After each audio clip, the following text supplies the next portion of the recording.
Welcome to another live edition of Live Chat with James here at the ProPix TV studios in Vancouver, British Columbia. Tonight we're going to talk about a various array of subjects that are hitting the headlines in the previous days and of course today. As we start off, we're going to talk about the state-sponsored kidnappings that are going on in the United States. And that's not to fool ourselves. The current immigration roundup and the incarceration and detention of immigrants from various countries around the globe, including Canada and the UK and elsewhere, should be cause for concern for everybody.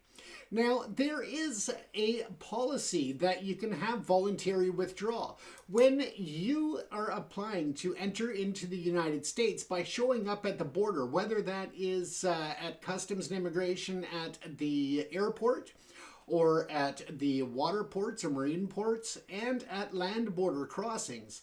If you are rejected as non-admissible into the United States of America, you have the option, and this is quite common around the globe, you have the option to voluntarily withdraw your application for acceptance or for entry. And on that, you essentially are able to return home. If you land at an airport in the US, that means that you are getting put on the next flight out and returned to your native country. Now, this is an important fact because people are not being given that opportunity in all cases.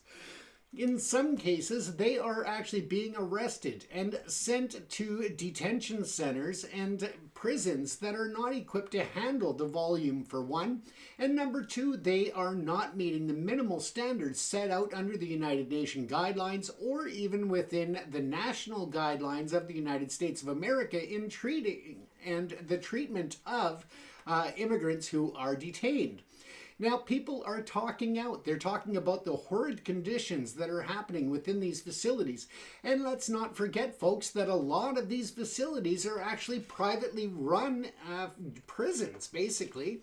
And they are for profit. These are not government-run facilities in all cases. And of course, that brings into the question about who is making all of this money off of these private detention facilities in which the U.S. is in many cases illegally holding people. It is ridiculous. Let's take it a step further.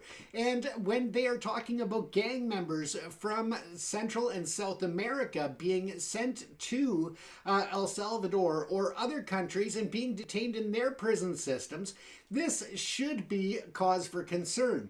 It means that these people are now detained in foreign prisons that are not in line with the standards and the regulations of U.S. facilities. Not that the U.S. facilities are living up to their expectations and their legal requirements, but even worse when they're sending them to third world countries or other countries to be incarcerated. This is another for-profit system in which they are paying foreign governments and foreign prison systems to hold immigrants from the United States who are allegedly involved in gang activity. Now, this is a pile of shit. Sorry for the language, but it seriously is. When you look at the fact that the United States is incarcerating people instead of giving them the opportunity for voluntary withdrawal of application into the United States, there is corruption. There is a problem here. And it's all about the bottom line. Now, these people are being charged for various things, and various rights are being ignored. There are some people who have not been able to reach out to their embassies to report that they have been detained. They are not given any information on when they'll be appearing before a magistrate or a judge within the United States or other territories after deportation to these third-party prisons in foreign countries that aren't even their home countries. This is a for-profit system that is really corrupt and is causing international concern. This has also triggered warnings by MPs in Canada and governments around the globe, warning people to avoid travel to the United States. Because even though you may have traveled there 100 times before, you are at risk of arbitrary arrest and detention in these ICE facilities and these private-run prisons that are not living up to the standards in which they should. When people are sleeping in concrete rooms on floors or on little mattresses or foamies, and they are given the reflective emergency foil blankets to cover with, no pillows, they are not being fed adequately, they are not afforded the rights of anybody that's incarcerated in regular prisons in terms of communication, in terms of reaching out to embassies, in terms of having due process. This is all a major failure of the Trump administration and what I call the biggest cartel in the world now. Yes, I said it. I am calling the U.S. government under the Trump administration a cartel. They have taken what democracy stands for, what the U.S. Constitution protects people with, and they have thrown it all away. The Trump administration has now become the biggest cartel in the world, forcing themselves upon the people. Now, there is a law firm, and I don't know the name off the top of my head, that has recently been threatened with a presidential action. And the order basically was going after this law firm because they had represented cases against Donald Trump or ruffled Donald Trump's feathers in one way or another. And now, because that law firm faced complete annihilation, complete loss of confidence of clients, and their clients themselves were threatened by not being able to handle U.S. government contracts and so forth. So instead, what the law firm did was caved to the extortion, and that's what it is, just downright extortion by the Trump administration, that this law firm now will provide over $40 million of what they're calling pro bono work. And let's face it, it is extortion. It is forced labor. They are forcing this law firm to give Donald Trump $40 million in legal services to protect his ill-gotten policies, his ill-thought policies, and his illegal maneuvers within the U.S. government. Now, the Senate and the Congress has remained fairly quiet on many administrative issues in the administrative part of government. And this, too, is bullshit. The voices are being quelled. They are scared to speak out because of the retribution by the Trump administration. Now, let's face it, if they can go after one of the largest and most powerful legal firms in the U.S. and come out on top, that should scare everybody. They are extorting businesses. They are basically stealing. They are robbing the American people of not only their freedom and the rights that are protected under the Constitution of the United States of America, but they are just basically having whatever they want, and that is unacceptable. There is no accountability left within the United States administration, and that is bullshit. People need to stand up, and they need to stand up now. The U.S. is becoming a dictatorship in which they are also trying to impose their will around the world. Even recently, they continue to talk about the annexation of Greenland. They keep talking that they are going to take it one way or the other. They are continually going on and talking about being a peacetime president, a genius at peace treaties, while they're bombing other parts of the world, while they're threatening war with many nations, and they are going to economic war with even their closest allies. The United States has lost all trust and confidence of the global community over the last 6 to 8 weeks, and this is not something that's going to be recovered and regained no matter how long Trump is in office. But let's also face the fact that he is trying to extend his ability to run in a third term. This currently is illegal under the U.S. Constitution and the other election acts and other regulations and rules of the federal policy, and yet Trump is going to push through, and he is trying to make that happen. He's distracting people with egg prices. He's distracting people with annexation threats of Canada. He's distracting people with trade wars.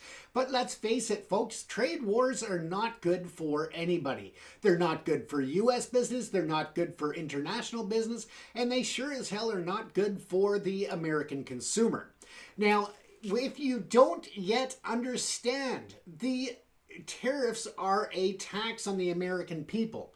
When Donald Trump talks about raising hundreds of billions of dollars through tariffs, he's talking about taking it out of the pockets of the people he is supposed to be representing. If you think that the tariffs are going to bring prices down and all of a sudden magically reintroduce domestic manufacturing into the United States, you've got another thing coming. Face the facts, folks, that you cannot build the infrastructure, the manufacturing facilities, importing the equipment to manufacture the goods, the textiles, and everything else within a short period of time. This is a policy that takes a long transition period to reintroduce the manufacturing that has been lost over decades of outsourcing. Now, when you take a look at this also, you cannot compare the wages and the benefits of a U.S. worker to someone in China or Bangladesh or India. The truth is that they work for a much lower wage. And for what an American makes in a week, some people in these countries, such as India, such as Bangladesh, such as China, they don't make those wages in a year. So let's face facts. If you are going to start manufacturing these products in the United States, the labor costs alone are going to make your products skyrocket in costs. Now, when you look at the reality, you also have to import. Let's take clothing for an example. If you are going to bring back manufacturing to the United States of textiles and clothing and other issues other products like that, you have to keep in mind that you are still going to have to get the raw materials somewhere. You may be able to get cottons and synthetics from the US, but when you are making such a major transition to provide the products required by the large nation of the United States, that takes a lot of resources and a lot of raw materials that are still going to have to be imported.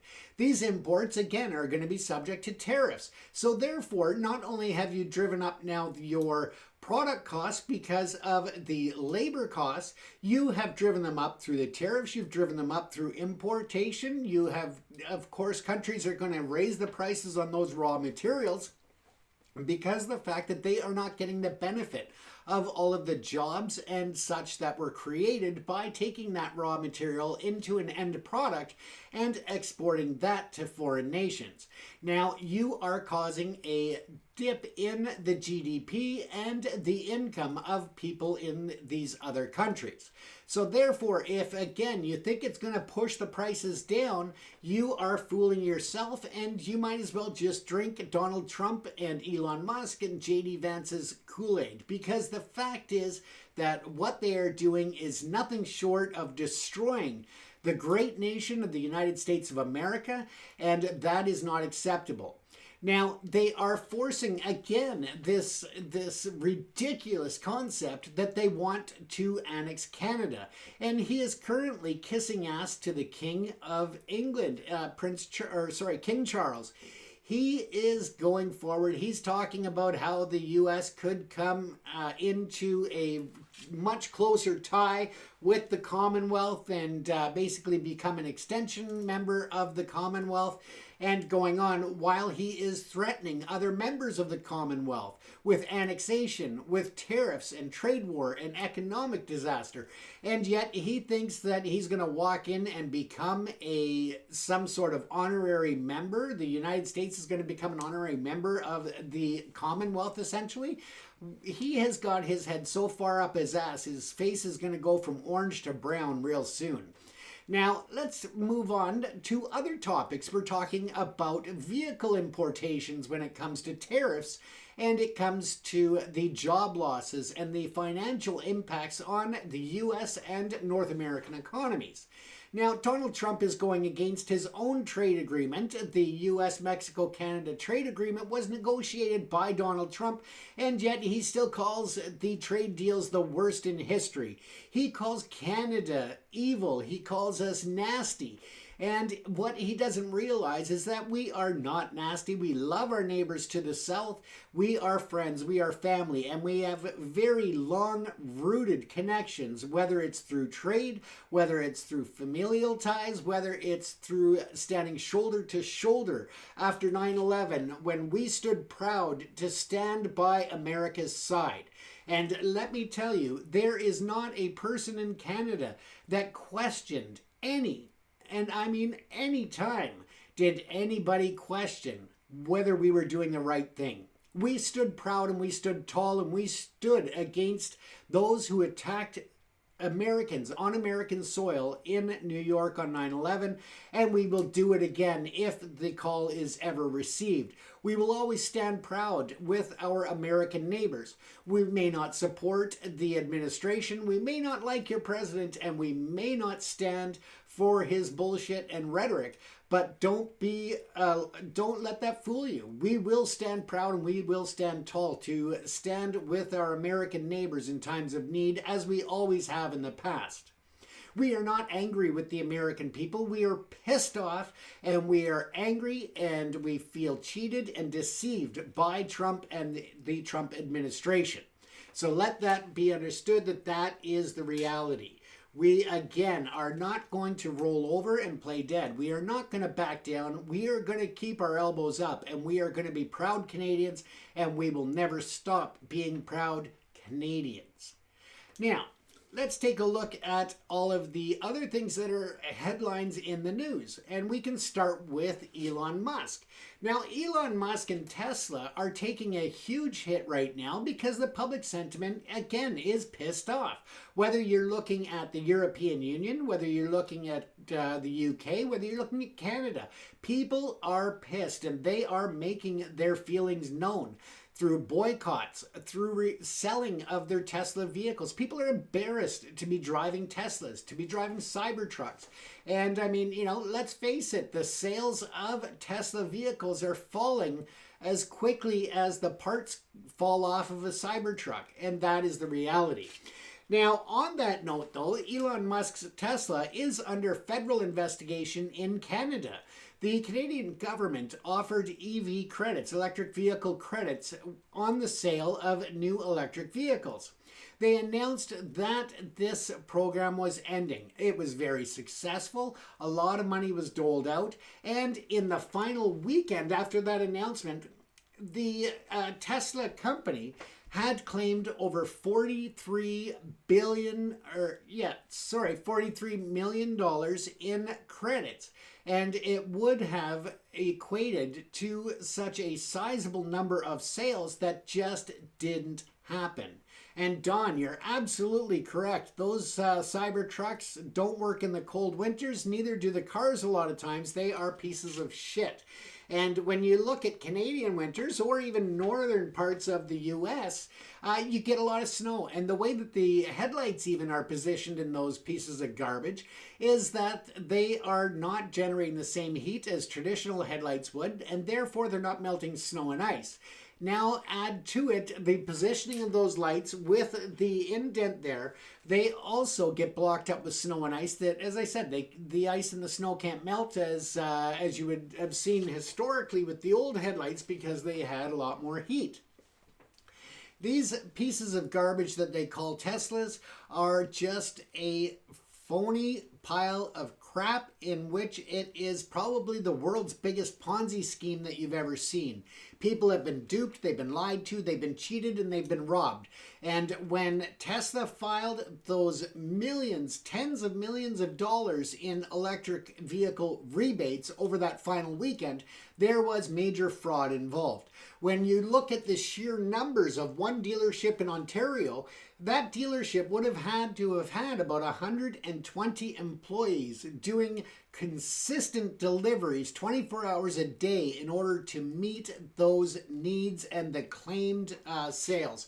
So again, it is fraud at its finest. And let's face it, The point of Elon Musk trying to stick his nose in the upcoming federal election in Canada next month is simply because he thinks that he can do what he did in the US. He thinks that he can buy another political leader, and that is not going to happen. Plain and simple. And I don't care who you vote for, whether it's Liberals, Conservatives, the Bloc Québécois, or the NDP. The point is that Donald Trump and Elon Musk are not going to take control of Canada. They are not going to get away with the fraud that they are perpetrating on the Canadians, Americans, and international community.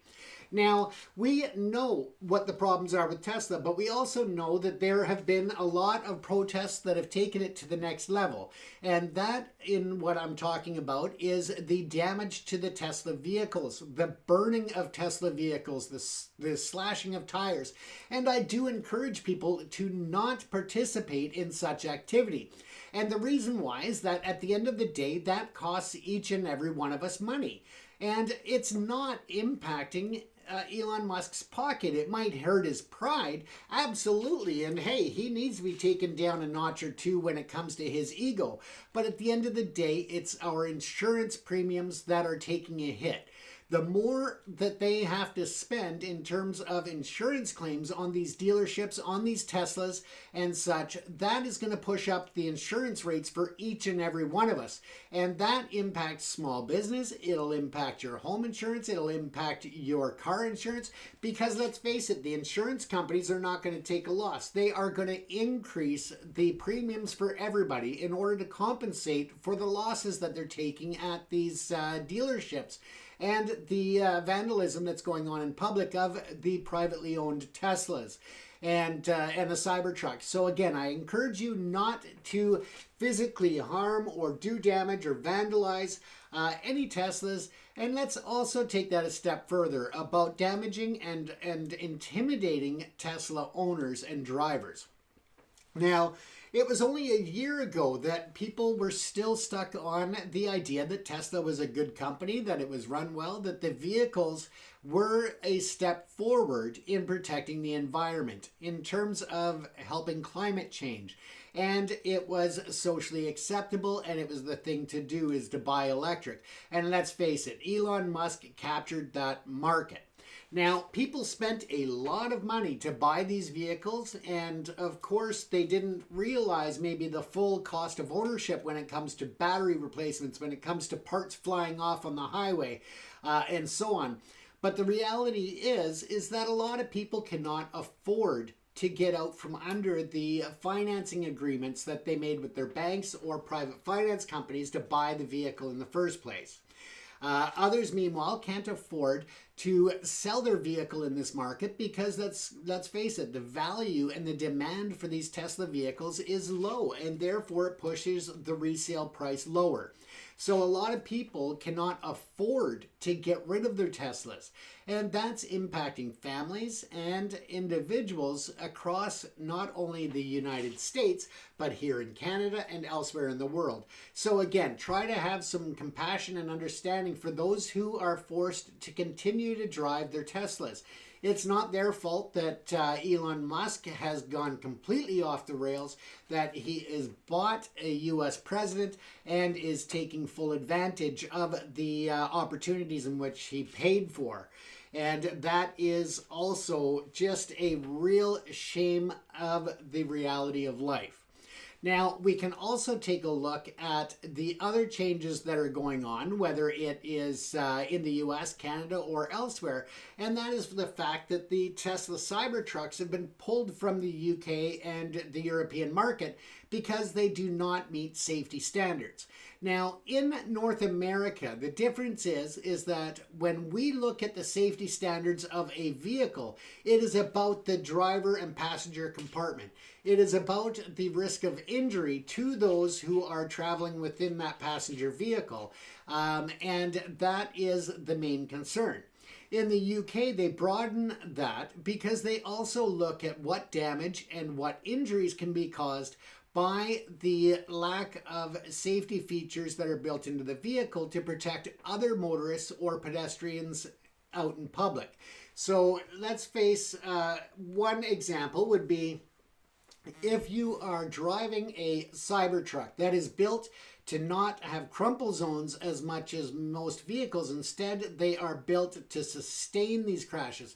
That means that the impact and the energy that is transferred from a Cybertruck when it hits another vehicle or person is extremely multiplied, causing grave damage to the other vehicle and to potentially the passengers of those vehicles or pedestrians. And that is the difference between the North American vehicle safety standards and those in the European Union and in the UK. And that is why they've been pulled off the roads and why they are deemed illegal to operate within public streets in Europe. And let's face it, their streets are a lot smaller in terms of not being built to accommodate these massive vehicles.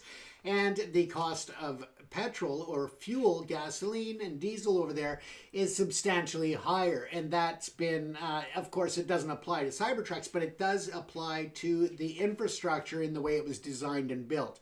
So again, there are many factors. Dawn Darkness, thank you. In terms of being a real news reporter, I am a video journalist. I am a member of the International Federation of Journalists. As well as the CWA Canada, which is our media union, in addition to many other organizations, including the International Documentary Association and the Canadian Freelance Guild. I am generally behind the camera. I am a video and photo journalist. I've reported from the front lines in Ukraine covering the war. I have covered the refugee crisis in Poland. I cover wildfires and natural disasters throughout Canada. So yeah, I definitely do work in the media realm other than having this live show. So feel free to follow ProPix TV on YouTube. So youtube.com/@ ProPix TV. And I also do programs for True Crime and Justice TV, and that's truecrimeandjusticetv.com. So check those out if you wish. And other than that, I appreciate everybody logging in. If you have topics that you'd like to discuss, by all means, put them up in the comment section. I love interacting with the viewers, and I also love to know where you're joining from, because it's really cool to actually sit here in the studio here in Vancouver, British Columbia, Canada, and be able to see where I'm talking to people from and how far it reaches. It's really cool. With that said, very soon in Alberta, and that's a big province, so you could be up in Fort Mac, you could be in Calgary, Edmonton, hey, you could be in Leduc, you could be down in Grand Prairie, could be anywhere. I've spent a lot of time in Alberta. In Edmonton. Yes, I like Edmonton most of the time, unless I'm there in the middle of winter. It gets a little chilly. But hey, it is still a great city. I love the Ice District, going down to Rogers Arena. And I'll tell you a funny story, Don. My brother actually owns Carry Movers. They operate out of Metro Vancouver in long distance and local moves. But regardless, they used to have an office in Edmonton. And at the time, the new Rogers Arena was being constructed. And it was not long before opening. Of course, the casino was getting the final touches and everything else. And yeah, my brother's company, Carry Movers, delivered an elevator that was going into the facility. And upon delivery, after all of the engineers, all of those who worked on the project had signed off on this, the elevator was actually built to the wrong size and specs. So they were left scrambling because it didn't fit in the elevator shaft that, of course, they couldn't just rip out the building and put in a new elevator shaft. So yes, that's a funny story that, yeah, the elevator that was originally delivered there shortly before opening actually was the wrong dimensions, the wrong specifications, and they had to actually scramble to get one customized for the new shaft dimensions. So yeah, even after all of the engineers and everybody else signed off on it. So that's a funny story for you, Don. And yeah, thanks for tuning in from Edmonton. Yeah, I actually end up in Edmonton, Calgary. I end up all across the nation. So yeah, by all means, I also will be doing some live shows from Edmonton this summer. So yeah, by all means, keep checking out the show. Keep checking out the announcements, because I will announce ahead of time before I do live shows, and where I'll be in Edmonton for people to actually come out and say hello if they so choose. But yeah, let's get back to the headlines here, because we're running out of time for tonight. But yeah, so of course we know, Don, that the election call has been made in Canada. Shifting gears out of the US, let's look at Canada. Mark Carney has been named the interim prime minister. He has yeah, let's chat about it. I will tell you what I think about the election, and it's going to be a frickin' gong show. And the reason I say that is because when you look at Pierre Poilievre, and I'm not a fan of his, but again, I mean, you know, all politicians are, we'll just say that they're less than desirable, we'll say. Mark Carney, in terms of his history with the Bank of Canada, didn't do too bad, but in the Bank of England was a disaster if you talk to those in England. On my regular talk show that I do for Satellite TV every night, again, my co-host is actually in London, England, and we co-host Perspectives on Satellite TV. And yeah, we've had many discussions about Mark Carney, about his history and such. So, but then again, Angus and I also are on very different pages when it comes to Donald Trump and the Trump administration. So it's always a fun debate. It's always fun to talk about. And yeah, we'll have to see what plays out. I honestly believe that the Liberals will actually come out ahead. I think that given the options, I feel that, you know, honestly, and not being racist at all, I don't think the Canadian public is ready to vote for Jagmeet Singh.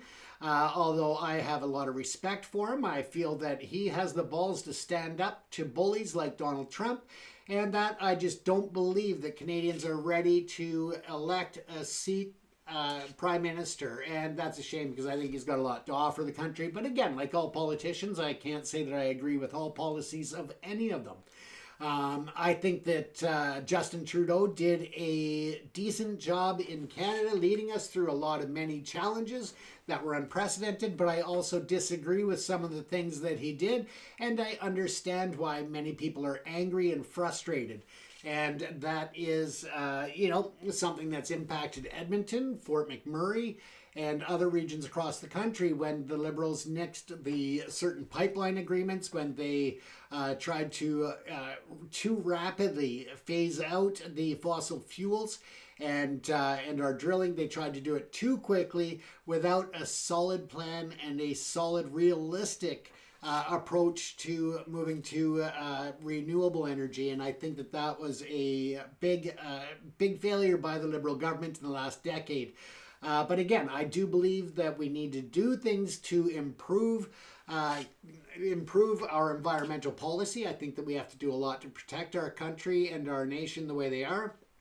But at the same time, if we were realistic that, you know, these fuels, whether it's natural gas, LNG, you're looking at, you know, diesel, the bitumen, you know, all of these different sources of energy, or these derivatives and products that come from drilling and the pipelines, I think we cut ourselves off at the knee way too soon. I think that we need to look at external markets. And yes, housing prices are way too high. I think that if we look at a realistic plan to shift our dependence on foreign markets, shipping our energy to Asian markets, European markets, and so forth, less reliance on the US, we can actually turn around and make money for the federal programs that need to be implemented to help with dealing with the housing crisis, to deal with inflation and other things. But the truth being as well is that our inflation numbers have been horrible, but nowhere near as bad as the US and some other countries. So at least we have that small saving grace. When it comes to taxes needing to go, yes, there are a lot of taxes that need to go. And I think that through increasing our exports to foreign markets outside of the US, we can get a better price for our energy. And I think that that can help to bring revenue into our federal coffers, which can help to lower the tax rates. In theory, it makes sense. Whether it would ever be actually brought in practice, that's another thing, because again, we're dealing with politicians. Pierre Poilievre, everybody who watches my show regularly knows that I am not a fan. He is a lifetime politician with no real life experience, as I call it. He is a mini-me to Donald Trump, Trump 2.0, and even Trump can't stand the guy, according to Trump's recent statement. So again, it is all about positioning and who's going to stand up. I don't think that Pierre Poilievre has the balls to stand up to Trump in that administration. I also don't think that he has a real-world concept in terms of the impacts that his decisions would have on everyday Canadians. And I think that, like Trump, he is in it to make the rich richer and not really in it for the small guy, because he doesn't have a concept as to the real struggles of everyday working people. And that is my big concern. I know that when you look at Carney, he comes from he came from a middle-class family in the prairies. He was grew up being a hockey playing kid, and he worked his ass off to get through school, to get the scholarships that he received to go to Ivy League schools in finance and economics. And regardless as to the outcome for the Bank of England, I think that he has a lot to offer Canada in terms of his knowledge, his experience, and his connections in the international community. He has a lot of connections from his consulting and his advisory position with foreign governments and our Canadian government, but also through his role with the UN as an advisor there. He has a lot of international connections that I think can help us to build relationships and trade agreements with other nations outside of the US, because let's face it, the United States has been getting this energy at a reduced or, below cost. And they are, clearly yelling that they don't need our electricity, they don't need our oil, they don't need our lumber, so fuck them. Let's take it elsewhere in the world and get fair market value for our products and quit dealing with people who want to insult us, who want to go back on the trade agreements that they negotiated, and so forth. So yeah, that's my feelings. I think the Liberals will come out ahead. I don't think it's going to be a landslide, but I do think they're going to get a majority government. And like it or not, I think that's where we're heading at this time. When it comes to the provincial governments, I'm not going to voice my opinion tonight on that, because that's a rabbit hole. We won't go down tonight, or I'll be here until 6 a.m. when the sun comes up. But in any event, yeah, I think that all of the premiers across the country and up in the northern territories have to come together. They have to have a unified approach to trade. We have to look at cross-provincial border barriers to trade and remove those so that we can move forward as one nation, stronger and healthier and with a brighter future than ever before. And that's my hope. But again, we've got a lot of challenges to get through. And I think that, it's going to be an interesting 4 years if Trump and J.D. Vance remain in office down in the States. With that, folks, that is going to be the end of our show for tonight. I'm going to wrap it up there. But again, I appreciate you taking the time to join me. I appreciate the interaction. Don, thanks again for all your comments and your feedback. I'll be back again tomorrow night around this same time after I do my other show for Savage TV with Angus. I come on here and do this live afterwards. Just so you are notified ahead of time, in about 2 weeks' time, we're going to transition off of TikTok and go on to YouTube Live, or we are looking at potentially just doing a third-party software program that we've tried before and we are happy with, that we can actually do live through multiple platforms at the same time, the same feed. So let me know what your opinions are. If you think we should just keep going on TikTok, or if you would jump over to follow us as well on YouTube and join us there. But again, folks, stay safe, stay proud, stay happy, and face the challenges that we have to get up to every day with a smile, because it makes much better. Don, thanks. I will take that into account. TikTok is always good, though. Yes, and that's probably the most realistic option that I'm looking at right now will be to use the multi-platform option, the third-party software that'll stream out to TikTok as well as YouTube and several other platforms live.